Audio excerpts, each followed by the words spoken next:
Commitment shows up in your life through action. You can tell people who are committed and those people who don't feel worthy. The people that are committed are busy doing it. The people that don't feel worthy are like a guy I talked to last night who told me, hey, I sure like to do what you're doing. However, I just don't want the responsibility. The company I work for, they're taking good care of me. I say, let me tell you something. Once you increase your sense of worthiness, you won't even be able to open your mouth saying that somebody is taking care of you. You want to take care of yourself. But see, because he doesn't feel worthy, he's intelligent. 17 years from a major corporation, they've spent thousands of dollars training him. He knows he has the book knowledge, but his attitude is, his vision of himself, his sense of deservingness says, you can't have that. So he will fabricate all kinds of excuses on why he can't have it. Robert Anthony said something. Robert Anthony said that you can only have two things in life, reasons or results.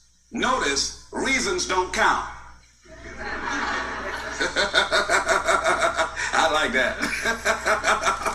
Folks will always point out reasons on why they're not living their dream, on why they're not manifesting their greatness. They will always be able to point those things out, but none of those things count.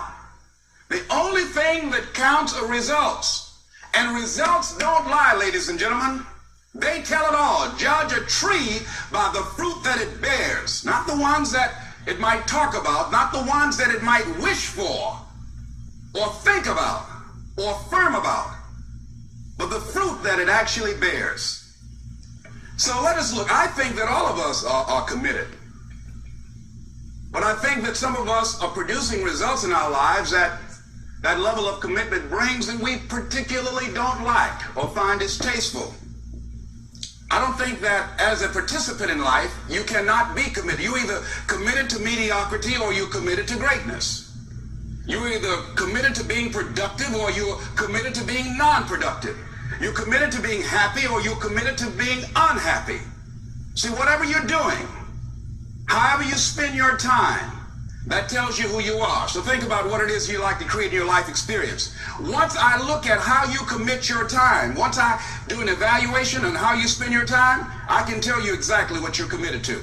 People that say they have dreams or want to open a business or want to do something differently than what they're now doing, they don't like their jobs, they're unhappy, they're unfulfilled. People who say they want to improve their income level, look at how they spend their time. How they spend their time, the commitment of their time, how they use that will really tell the truth.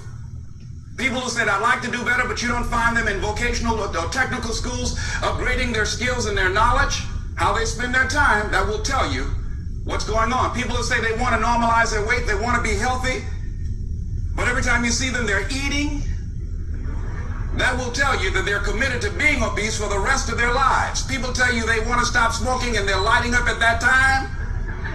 Folk that say, I want to stop drinking, and every time you're in their face, they're reeking with alcohol, that will tell you what's going on. Don't have to listen to what they say, just watch what they do. Commitment shows up in your life in what you do. On the other hand, you can make the commitment to your life that you don't like the results that you have, and that you're going to do something about it. See, that power is available to all of us. People who look at life and decide, I want something different for myself. Carol Hatfield. Carol lives in Detroit, single mother, decided that she wanted to go into her own business, did not have enough money to do it. She wanted to have a health food store. She sold her car and used the money to start in a little storefront, a little hole in the wall. She rode to work on a bicycle. And then when she got enough money, she bought a motor scooter and did that for a long time. She is now a very successful person. She now has 3 health food stores. She said it was hard, it's a struggle, Les. She said, but I did it. She said, I made the commitment to do it, and I did it. Why is it that people are frightened by commitment? Because when you say the word commitment, that intimidates a lot of people. Why? Because it means you have to deliver. See, most people, you ask them, hey, look here, I'd like for you to do this. They'll say, I'll try. I'll try means that is my escape clause. When I don't come through, it's really a polite no. I don't have the courage to tell you no, so I'll tell you I'll try. Hey, look here, I need you to come to this meeting. I'll try. I said, what do you mean? You're going to lean toward the meeting? Try and sit down. You either do or you don't. Try and take this pencil out of my hand. You either do or you don't.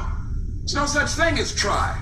So most people like to use that language. They don't want to commit themselves because commitment means, among many things, no excuse is acceptable. That's what it means, no excuse. That if you decided that you're going to do this, if it becomes hard, then do it hard. If it's difficult, so what? If it's inconvenient, so what? See, a lot of people made a commitment to come here tonight, but they looked outside and said, it's raining. The temperature dropped. It's cold outside. And they decide to give up on their commitment. And that's how people do about their dreams. They don't honor their commitment to themselves. Let me tell you what happens when you don't keep your commitment. Number one, it begins to deplete your self-esteem and it erodes your self-image. It weakens your faith in yourself. You don't feel good when you don't keep your commitments. The other thing is that you begin to develop weak relationships with people. People begin to realize they can't depend upon you. They can't rely on you because you won't keep your word. You've established that kind of reputation. Just think, what would your life be like if you decided to keep your commitments? What will all of our lives be like if we decided to keep our commitments? That we decided to do the things that we said that we were going to do. That we wouldn't even speak it unless we were going to do it. If we decided just for a week, just see what your life can be like. Just let's do it for a commitment to make it a 7-day commitment that I won't say I will do anything unless I'm going to do it. And find out what your life will be like. Let me tell you what, if you follow it through, if you keep your commitment to the commitment, at the end of the 7 days, you'll feel strong and powerful. Because by honoring your commitment, each time that you do, that empowers you.